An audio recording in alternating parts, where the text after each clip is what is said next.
Gather rounds, cold brothers and sisters. This is Skull World, brought to you by Minnesota Sports Talk. I'm your host, Dave. You can follow me on Twitter, TikTok, and Facebook at Skull World. Let's go, let's go. You will not believe who I am talking to right now.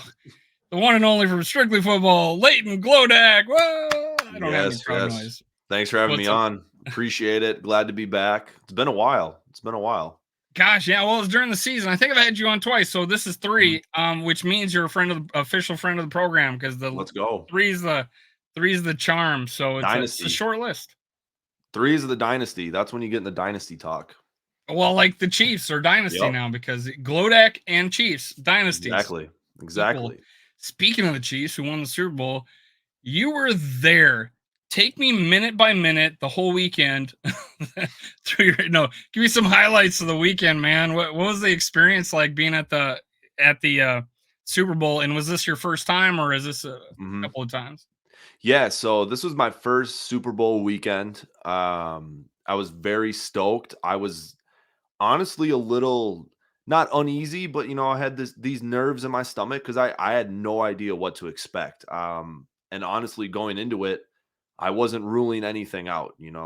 Never know what could happen. It's Vegas and it's the Super Bowl. So you never know who you're going to meet. You never know who you're going to see. You never know what's going to happen. So I was stoked to get out there. Thursday night, I made it out there. Just kind of walked around the city a little bit. I walked the strip. Literally within 3 seconds of walking the strip, I saw Jamal Williams getting food. And that just kind of set the tone for the weekend. It's like, you got to have your head on a swivel at all times. 1, when you're in Vegas, because you never know what you're going to see. And then 2, when it's Super Bowl weekend. It was my buddy and I, Kevin, another creator. We were walking the strip, just feeling it out. Friday is kind of when all the events happened. Went to a couple of sponsored events that Adidas was having. Trying to think of what else. There was a Kelsey thing that I went to on actually Thursday night. I went to a bunch of NFL players there, important people. Tristan Jackson from the Vikings was there. Kind of talked to him for a little bit.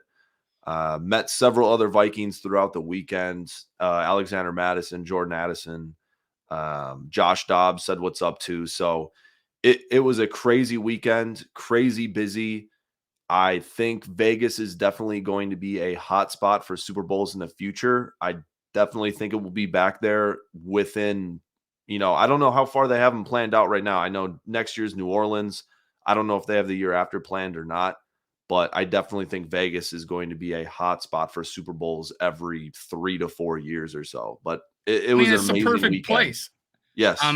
They had it in Miami recently, and past few. I remember it because that's when Kobe died. I was at the NFL experience when Kobe died down here in South Florida, and just remember that vividly. I went to like a Verizon event got pictures with Edrin James. That was it. That's the only person I met that was famous. Otherwise, it's so spread out. There's no central location.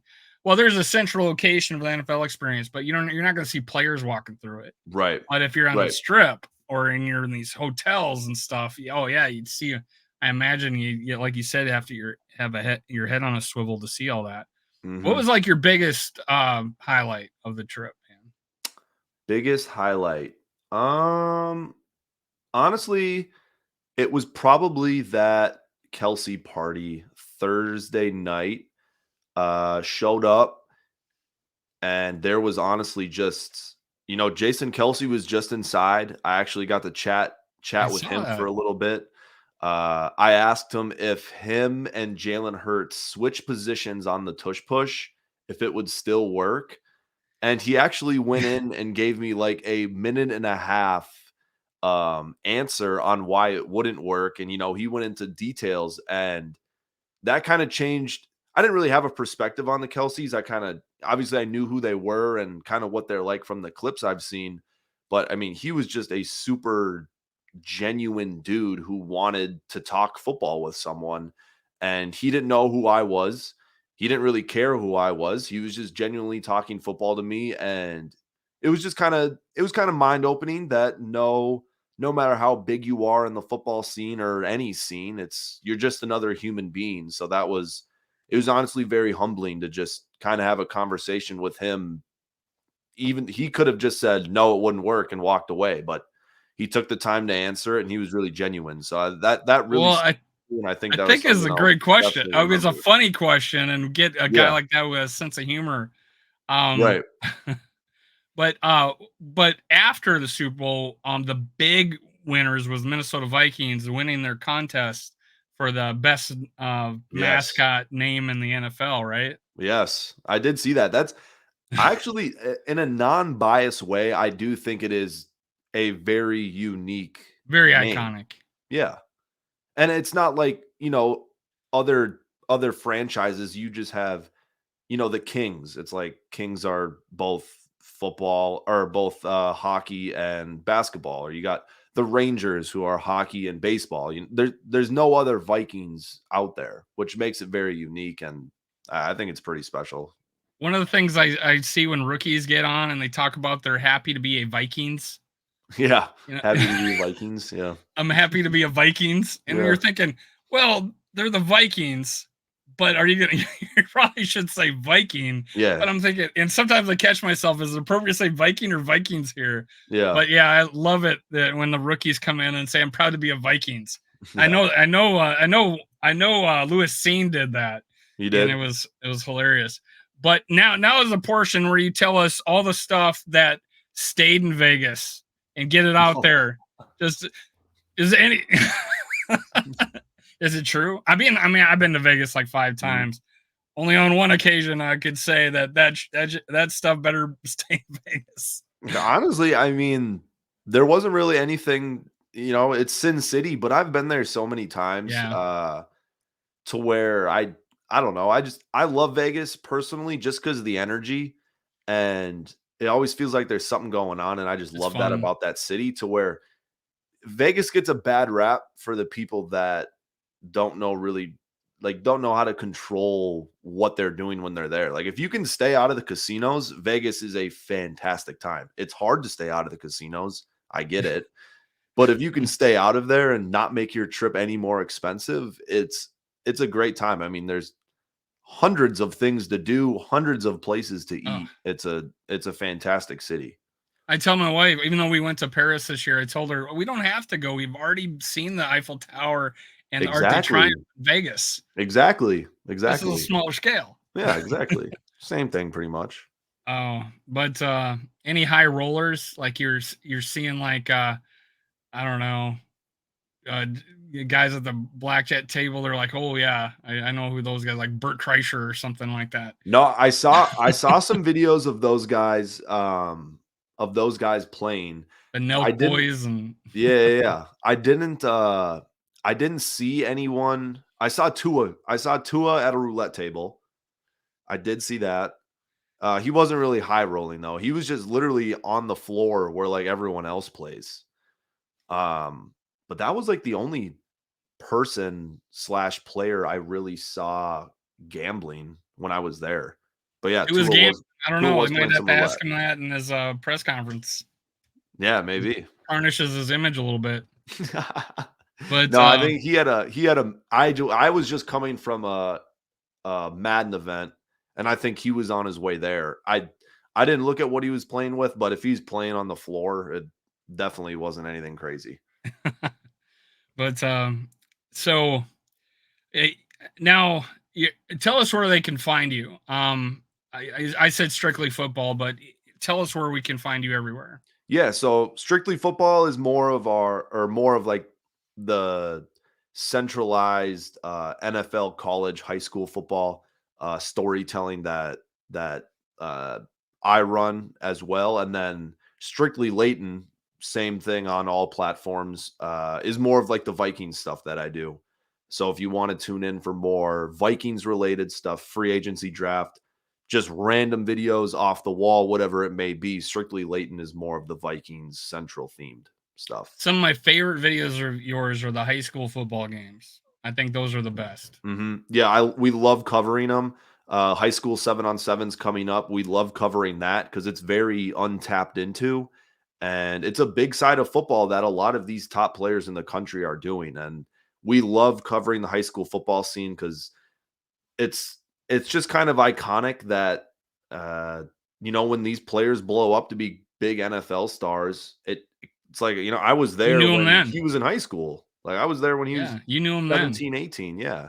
So it's crazy watching these players play, and, I saw a lot of players last season that are gonna be playing, snaps on Saturdays this upcoming football season, so, we're gonna hit the ground running, when high school football season rolls around, which is sucks to say, but a ways away right now. But yeah, we're definitely looking forward to it. What's a high school player you've seen this past year that you're like, that's the dude. That's the guy that's gonna everybody's Um, gonna know. I would have to say kid named Jeremiah Smith. He's actually the number one player in the country. And obviously that carries some weight. He's a wide receiver committed to Ohio State. But when I first saw this kid, he's probably 6'3". Man, he's probably just under 200 or right around 200.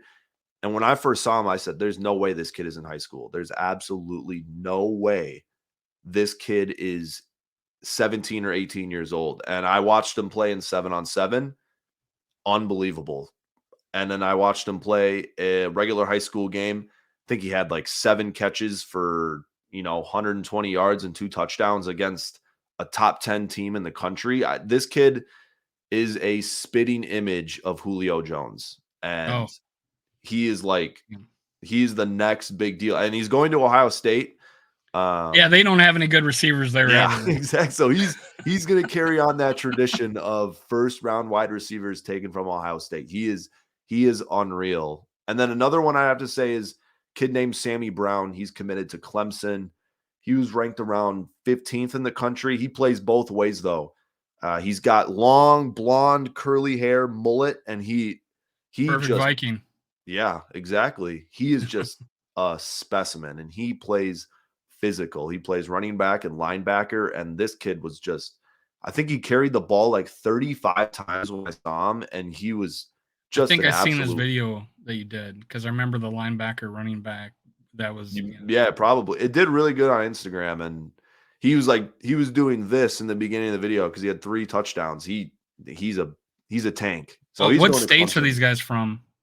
So Jeremiah Smith is from South Florida. He went to Chaminade Madonna High School.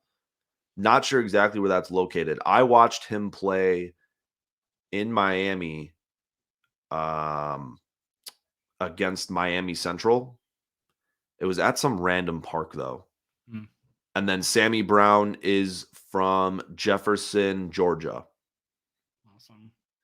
Now, in the college ranks, the main reason I brought you on here is let's do a look. I've talked about quarterbacks so much this past two Mhm. games or 2 days, but just your brief synopsis of who you like at QB. Um, out of the top six, and then maybe throw me a you know two guys out of the top six you really like, and then throw me a flyer late. Yeah. It's I think I'm gonna put Caleb Williams aside, obviously, because I think he's the Chicago. consensus number one, hands off. I don't think anyone's gonna touch him but Chicago. And I think he's easily the most talented quarterback in this class. I mean, I think he's unbelievable. And I think so many people have just been trying to nitpick what's wrong with him to try and convince themselves that he's not good, but he's just good at football. That's point blank simple. He's good at football. Um, I love Drake May. I love his frame. He's big. He's a Justin Herbert, Josh Allen type. The only thing that worries me is his 2022 season was a lot better than his 23 season. And, there's a couple different reasons for that. The coordinator and losing your number one target.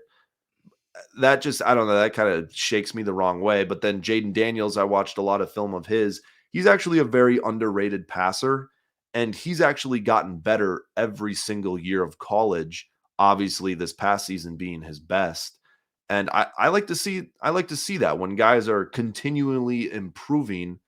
And when you go from, Arizona State in the Pac 12 and you go to the SEC and then you continue to improve in the SEC at one of the premier Division 1 colleges in the country, that makes me excited. The only thing that worries me is literally the opposite of Drake May is his frame. He's skinny and um, I he guess he takes some hard recently hits. weighed in at at wherever I forget where they weighed him in at, but I think Thor or someone else, Nick Miller. Someone gave me they got information, they get updated, and he weighed in at like 205, which is better than the 185 That's I way better. originally thought he was. So, Way better. And but I he think, does have the obviously and obviously as you get older, I'm around his age. You just naturally get stronger. I mean, you grow into your body, you get your body's still developing when you're that young. So he's going to naturally get stronger and get bigger and faster. And then you put him in an NFL weight room and you feed him whatever he needs, he's going to put on weight. he And I could think easily look great at 15 pounds heavier yeah. easily. And people were saying the same thing about Lamar when he was coming out. He runs the ball, he's too skinny, he's going to take too many hits. And Lamar has dealt with his injuries, but it hasn't been like a Robert Griffin III, like out of the league type injuries. Mhm. He's missed games here and there, but Jaden Daniels is on that level though. He's on that Lamar Jackson level. And for people saying they wouldn't want a Lamar Jackson on their team is just dumb. So in our circles, that I run in, we Jaden Daniels is our number one, as we just Yep. rave about him. And even just recently, the video I put out this morning, Luke Braun talked about him, and he's a pocket passer that can run. Like, he's Yeah. raving about him. Everybody I talked to, Thor Nystrom, raving about him.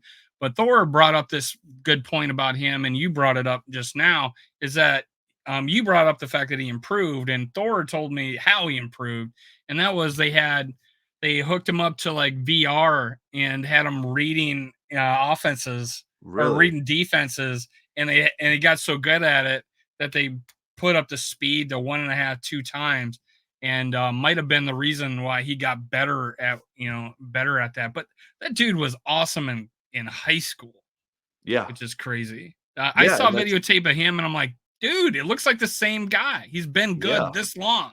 Yeah, exactly. That's crazy about the VR. That's actually nuts. I'm gonna have to I want jot that if it's down. not VR, it was some sort of screen that he was Yeah, yeah, in yeah, front of. whatever Yeah, it may one be, but one that's or the other, some sort of simulating. I simulator. It was mean, a simulator of some yeah, kind, which that's is the that's cool the to think future. about.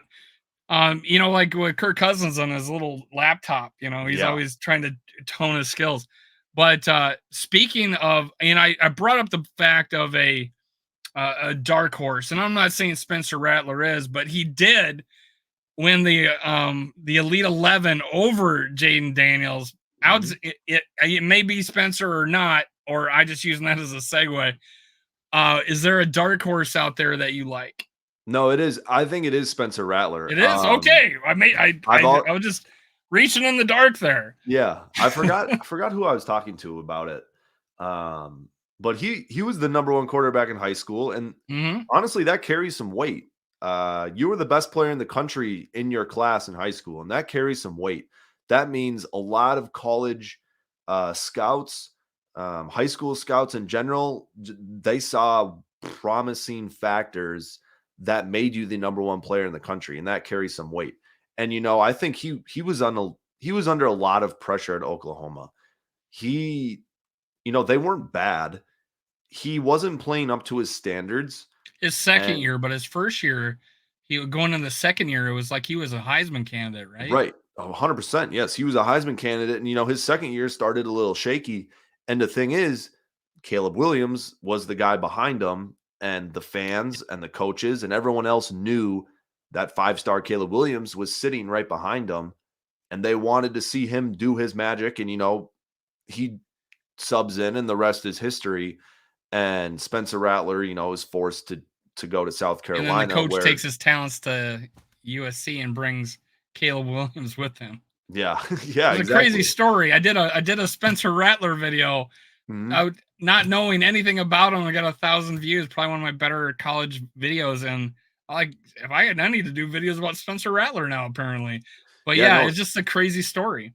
Yeah. I mean, and this is a guy we're not talking about, you know, this is a day 3 guy Yeah. probably. Yeah, Like of we're course. talking low risk, um, like Jaron Hall type, you're swinging and you're hopefully hitting a double. You're not swinging for the freaking fences here. This isn't going to determine the franchise for the next however many years. This is taking a shot on a late round quarterback, and I definitely think it'd be worth a shot, especially if you're going to bring back Kirk. You're probably not going quarterback in the first if you do bring him back. So I definitely think it's worth a shot, and he's definitely going to be a dark horse to where when the combine rolls around, he's a guy whose stock could definitely be rising. Speaking of rising, your quick thoughts on JJ McCarthy. Man, he's been all over the timeline for sure. Uh, it's crazy that Thor really shaped that into being a reality after he went on. Forgot what show it was. It was He it went was on Purple Daily, Purple and Daily. then he Yes, went on mine and set a personal record for me. Got over really. 5,000 views for that. That's I awesome. thanked him personally for getting me 80 subscribers. It was nice. Thank you, That's Thor. awesome. Yeah, Yeah, he he does. was he He does he went in for numbers. an hour. He gave us an hour of his time. And it was great. But yeah, that's why I brought him on, is because mainly because of Twitter. I did see a clip of him on Purple Daily, but mainly because what he was saying on Twitter. Yeah, he carries some weight, and I didn't know, I knew he had a big following, but I didn't know that he carried that much weight in the Vikings community. And honestly, he got me on board too. I've seen both the good and the bad of JJ McCarthy. The promising signs that I like is he's super young. He literally just turned 21 years old a couple I weeks give him a ago. lot of tiebreakers, I say, with that. Yeah. So that's promising. Two, people will knock him for not passing the ball that much in Michigan. And yes, that's true when his reps are down. But at the same time, when Michigan can run the ball and get 6 yards of carry, why would you pass? There's no reason to pass when there's 6 yards of carry, one of the best O lines in the country. That's too easy. And then I think my last reason why Harbaugh loves him, or Yeah, I mean, John, yeah. whatever it is. Uh, I don't remember him talking about a quarterback like this. Exactly. And Harbaugh knows football. All the Harbaughs know football. And if he's going to talk that highly of JJ McCarthy, I don't think he's just saying it for saying it. I think he So I'm means still it. waiting for him to trade us Herbert for our 11th pick so he can take JJ Now McCarthy. we're talking now we're talking our language here. Put your money where your mouth is. Yes. Trade Herbert. Go get JJ McCarthy. Why not? Why not? Put your money where your mouth is, man. Come on. Exactly. Yeah, no, But that would be it, that would be this unreal. is I've made this point to somebody. The same, and it's a kind of a running joke between me and a couple of guys of Bo Nix. I'm like, the same thing they say about JJ McCarthy. Oh, he didn't throw, didn't throw enough. That if you saw him, and then someone talks about the players talk about the way he is in practice. I'm like, we're talking about practice. I'm like, Yeah. and then the same defense of, hey, he just never got a time to shine. He played within his offense. Thor talked about how he was crushed into this Michigan offense where he just had to make the best of it. And then you got Bo Nix, who is crushed into this offense that just threw the ball short a lot, not all the time. But I make this point: his slants and his bubble screens are JJ McCarthy's handoffs. That's Right. basically the way I looked at it. Yeah. And I think there's something there. I think they're both at this point second round talents. Again, I give JJ McCarthy up there, and I'd be fine at 11 with him because of his age. But I have Bo Nix in the second round, and Yeah. I'm not too afraid to say that. No, yeah, and I think it obviously quarterbacks are always going to be overdrafted, in which their value probably is, just because it's the most important position in sports. And if teams really need a quarterback, they're going to get a quarterback, or if they really like one, they're going to go get them. Doesn't matter what round. So, Yeah, and then um, I've seen people say he's low first, high second round mhm, talent. Another guy says I have him at third round, I have him low second, but I'm really strict where I put him. I only gave 13 first-round grades last year, so just the scouts say this kind of thing. So yeah, Right. it's a valued position. This guy could go higher. You got to pay a little bit of premium. What I do find funny is that PFF puts out McCarthy as like, oh my god, he's top 10. You got to go get him, and then he falls to you in the second round in Yeah. their mock draft. I just get a big kick out of that. Yeah, it is. And honestly, I think a lot of this stuff is going to be discussed and figured out in Indianapolis next weekend Yeah. when all of the GMs, all of the coaches, they're all together. They're all going out to eat together after the combine. They're all talking and mingling. They're all feeling each other out on where they think guys are going to go. And I think that's where a lot of draft questions get solved. I think a lot of risers happened during the combine. A lot Yep. of Zach Wilson, his stock skyrocketed after the combine. Teddy Bridgewater, his stock absolutely Dived. tanked after the combine. Dived. So it I don't think the combine is like it's important. I don't think you should be judged on that material so much, but they are. And your measurables do come into play, obviously, but I think a lot of it's we're gonna have a lot more clarity, you know, a week and a half from now Let's than we did. let's talk about that because I agree. And right now, Quasi is already talking to second and third pick and fourth and fifth probably about what it would take to get up there. I mean, it's just a no-brainer. Obviously, he talks to everybody because he's traded with the Packers and the Lions. For heaven's Right. sakes, he's probably asking the Bears what it would take to go to number one, even though it'd be a fool's errand. Right. Why anybody would trade us our future hopefully Hall of Fame quarterback. Yeah. But you talked about risers, and let's segue into like other positions. Mhm. Who do you think is going to come into the combine? Is going to wow us. That's and that you've seen throughout the college game. Yeah. I think one guy really said Chop Robinson from Penn State.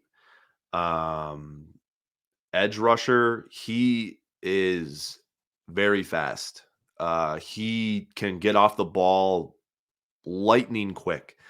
And I think that speed really shows at the combine. And I think, when he's doing the 40, when he's doing the 3-cone drill, when he's doing, just the other edge rushing, yep, write it down. Yeah, Robinson. When he's doing the other edge rushing drills, I definitely think he is his stock is going to rise for sure. I put a lot of weight into those 3-cone drills and stuff like that because you could if there's a guy that I'm iffy on and he runs like a 7.3 or 4 and he's a cornerback, I'm like, don't touch this guy like a Yeah. 10-foot pole, man. Right. This guy should be running like right under 6.85 or something, Right.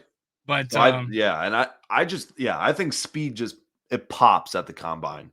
And that's where I think it's the most impact it has on your stock. If you're a fast guy, you're a fast edge rusher, you run a great 40 and you're showing your agility out there with no pads on, I think his stock is definitely going to rise. we need edge rushers. We may have 3 or we may have 0 Right. Right. because of free agency. Yeah. Um, is there but we also need a nose tackle. Is there a guy that you like out there? I know we talk about was it Devontae Sweat a lot, but Yep. Yep. Sweat is very good. Big. He's is there a huge. later guy too? You can talk about both. Um, Later. Well, so honestly, both of the guys that I was going to talk about are Texas guys. Sweat is crazy. Can fill the run gaps really well. He can stonewall these offensive linemen and just take on double teams. And and then his teammate Byron Murphy the second. It'd be Yep. crazy to have 2 Byron Murphys on the team. Yeah, that'll be fun. But Byron Murphy the second, he's a smaller uh, D tackle. He wouldn't play nose. He'd probably play that D tackle position. But he's really versatile, and that really pops off the screen because he's a very good run stopper. He takes on double teams really well for being undersized. But at the same time, if you leave him one on one and it's a third and long, he can get to the quarterback. And I think versatility is very important when it comes to those positions because you think of a guy like Aaron Donald, a very versatile guy in being able to stop the run, moved down the line very quick. And because if these guards are pulling and they're leaving him, you can't leave Aaron Donald unblocked. He's gonna blow it up. To where similar to where I think if you leave a guy like Byron Murphy unblocked, he's gonna be able to get to the running back quick. And on those passing downs, you can leave him in because he's gonna be able to make a move and get to the quarterback. So I really like those guys. I think Murphy's Byron the Murphy's bigger stock is prospect, though, right? what? Murphy's the more highly touted prospect, right? I think he is right now. I think his stock is gonna fall when it comes to the combine though, because I think his measurables aren't aren't going to pop off the screen as much as his film did. He has short arms. He's a little more stout, and he's just undersized for the Okay. position. To where I think he's gonna fall to where I think Sweat could rise up more, just with the success those kind of guys have had in the last couple drafts with Jordan Davis and Jalen Carter both going to the Eagles, but those guys have just been like day one impact players. Even you know a Kalijah Cansey, kind of like a Byron Murphy pick. It's like I think both those guys are very good, solid options. Well, when thinking of Murphy kind of makes me hope that like Jaquelin Roy could just take a leap this year. What do you think after watching him play this year? What do you think of him? What do you think he could do this year? I mean, I think the sky is the limit. If you get, if you're working in the off season and you know what you need to work on, I think that's what most important. I think instead of just working on like obviously overall you need to get better, but if you're really watching film, working on specifics on what you can improve from the previous year, and you're going to get a bigger role going into 2024 than what you had in 2023, I think it's a very good opportunity to showcase his talents all season, especially if he's able to prove himself in training camp to where maybe the Vikings are like, maybe we don't need to go get someone to fill this role. Maybe we can let it ride with Roy and and go from there. Is there a? I'm going to ask you about two potential late round picks, and if you know them, great. If you don't, we'll move on. But is there a interior offensive lineman, a guard or a center that you like that we could get in the fourth or fifth round that you're just like, hey, this guy is going to be, if he's there, we needed to take him. Honestly, in those rounds, I'm not too sure at Okay. who would be available. Um, Well, do you know the Michigan lineman? I don't. Okay. How about a running back in like the mid rounds? Is there a running back that you think we could take in the third or well, we don't have a third, but we have a couple Later. fourths and we might trade down and get a third, but is there a running back in that area? Yeah, I think there's a couple guys. Frank Gore Jr., honestly. Easy name to remember, son of an NFL legend. Played in Uh Miami, right? he Or his dad did. Oh no, he played at USM, University of Southern Miss. yes, Southern Miss. My Yeah. bad. His dad Yeah. played at Miami. Yes, correct. Yeah. Um he played in the East West Shrine Bowl, won MVP.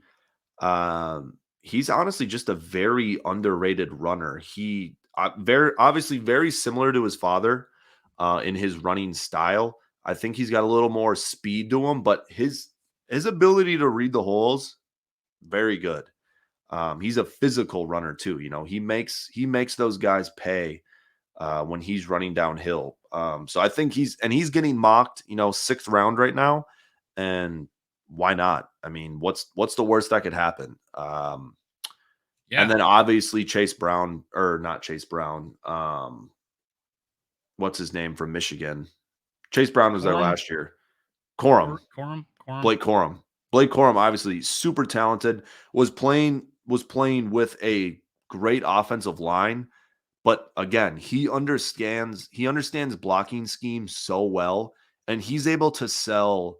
If a run is going right and they're looking for that cutback lane, he's able to sell the run to the right so well, plant his foot in the ground, and then instantly get into that cutback lane to where Blake Corum is easily, I think, one of the best running backs in this class. I do think the class isn't as talented as previous years. Obviously, like last year with Bijan and Jahmyr Gibbs, I don't think there's really a guy like that in the draft. But I think Frank Gore Jr. and Blake Corum are two good options that will go, middle round, borderline day 2, day 3 picks. Is there a position out there or a player out there that you just can't, if he falls, or there's a middle round guy or just a guy out there that you like that regardless of our need that you just need to get this guy. I'm trying to think. Trying not to put too many stipulations on it, but you can talk about anybody. Yeah. Man, I'm trying to think. I can't think of a guy right off the top of How my about a head. cornerback? Is there a cornerback you like that? How about this? The first pick of the draft, if all four guys are gone, we're at 11. Who's like your guy there? Who are like a couple of your guys there? And then we'll just end on that. I think Dallas Turner from Bama. Uh, Great defensive lineman, huge, just a physical specimen.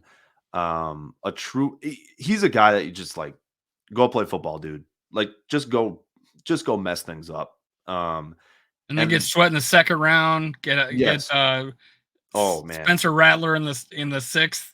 I was talking to my brother the other day, and it's like, you bring back Kirk, and Kirk is still able to be Kirk, and we're gonna be paying a lot of money, but yeah, but if you hit a couple home runs in the draft, with a very good, maybe you go corner in the first round. There are freaking Vikings Yeah, with corners in the first round are not a recipe for success, yeah. I'm but not.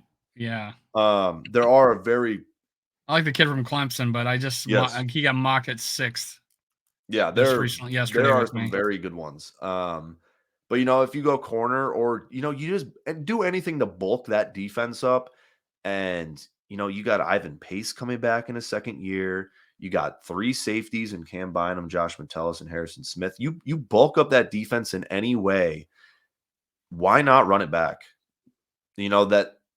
That touchdown to Addison and Lambeau was the peak of the Vikings season, and Yep. it seemed like everything was clicking. Everything was coming together. We just beat the best team in the NFL, what was the best team in the NFL on that Monday night, walking to Lambeau Field. We're curb stomping the Packers. Like Up by this, 21 points. yeah, it was not Vikings football. It was something completely different. And obviously it all comes crashing down. But I keep thinking of that image in my head, and it's just a what if Kirk didn't get hurt, and what if we can just add a couple more guys to that defense and just run it back and see what happens? And you know, I mean, why not? The NFC is not good. I It's wide open. I know on some of your posts and some of the stuff you raise questions and stuff like that, but you play both sides a lot on the internet, and you're telling me this now. I know you probably think both ways and stuff like that. So you're not a guy to be pigeonholed just to one idea, and I really Right. appreciate that. Yeah, But for yeah, I sure. mean that crosses my mind daily. I mean, we were the just we had I felt like at that point in time we had something special. The comeback player of the year, MVP candidate. Oh my god, the defense is starting to roll. Let's go. Let's Yeah. go. We'd been buyers at the trade deadline, maybe. All these things that could have, changed our stars. And then now we're in the off season. It's like, God, we just need to get rid of all I hear is we just need to get rid of Kirk. Everything will be great. Yeah. Yeah, I I'm hear like, I hear both sides to where yeah, aging quarterback coming off an Achilles injury is bad, but at the same time, Kirk was never running around like Kyler Yeah. Murray out there. You No. know, he's He dropping thought back and if you watch the video oh yeah, they yeah, yeah. just I came did out, see that the minute and a half. The Yeah, yeah, yeah. Voyage, and he's Yeah, like, I mean, I thought it'd be, ankle injury. I thought I'd been back out there. I'm a pocket passer anyways. yeah, He exactly. was I did. thinking that the whole Yes, time. He thought, yeah, exactly. I'll just rehab's gonna suck, but I'll be back out there. I'm a pocket passer anyways. But Right. Yeah. So I mean, if the Vikings bring back Kirk, I'm gonna be stoked. We're running it back, and that championship window is 2 years. And I think that's great because I think we have a team that could compete for a championship in these next 2 years. If we don't, I'm gonna be stoked as well because we're getting a young guy that could possibly be the future of this team. And I'm obviously, happy you look either around the league freaking now. way. Yeah, you, I'm happy either way, honestly, and exactly. I see you are too. I think 24 and 25 is a window because especially with 25, 2 years of off season, he's drafting better with Addison and getting a guy like Pace and then Blackman wasn't too bad. Yep. And I'm like, okay, now he's 2 off seasons of free agency. We got 9 draft picks this year. I'm like, God, we could make a real run for it in these 2 years. Right. And but if we go get the next big, get our quarterback of the future, I'm freaking excited. I'm buying all his cards. Yeah. I mean, like I can't lose here. That's the way Exactly. I feel. Exactly. And I think even if the Vikings go with a young quarterback and hope to get their guy, I think it could obviously they're still going to be competing for championships because I think we have such a good support system for a young quarterback. Oh, Um, perfect. yeah, that Almost. it would that why couldn't we Great why guard. couldn't Brock Purdy went in there and did it? And obviously we're not the 49ers or Kyle Shanahan, but why couldn't we do it? We have if arguably the same weapons, if not better than the 49ers do. Right. It's I think there's multiple ways that could go, but it boils down to kind of circling what I said a couple minutes ago. It a week and a half from now, it's going to be a lot more answers than there are Oh yeah. questions. Yeah. There's gonna be there might be a tiny bit of people on either side really pissed, Yep. but I'm the only thing that will if we don't re-sign Kirk and then we miss a QB in the draft, that's the lose situation for me. Yep. That's me all year talking about Quasey needs to go. Yeah. If he failed to do either of those two things, right? I Right. just think that competitive rebel just went to what the hell just happened? Yeah. So yeah, I need both to happen or one or the other to happen. Right. But And it can't I think none of it's it. yeah, it's going to be yeah. I mean, if we do draft a quarterback and he struggles his first year, it's going to be rough and it's going to be a rough offseason. Obviously, you can't. There's guys that are going to be struggling in their first year in the NFL, especially at the quarterback position. So you can't base it off all on 1 year. You want to be able to Um, see some flashes though. right, I mean, someone makes a good point. How going to 8 if we go in and Kirk Cousins plays when we only win 8 games, that's going to feel differently than a rookie going in there and winning 8 games. right, Right? 100%. Totally different. I totally get that. Yep. I just don't think we're going to only win 8 games if we have a healthy Kirk Cousins in there. No, I don't But think so either. yeah, I appreciate you showing up, man. It was For great sure. talking to you again. It's two dudes talking about football, and I love it. Yes. Skull Vikes.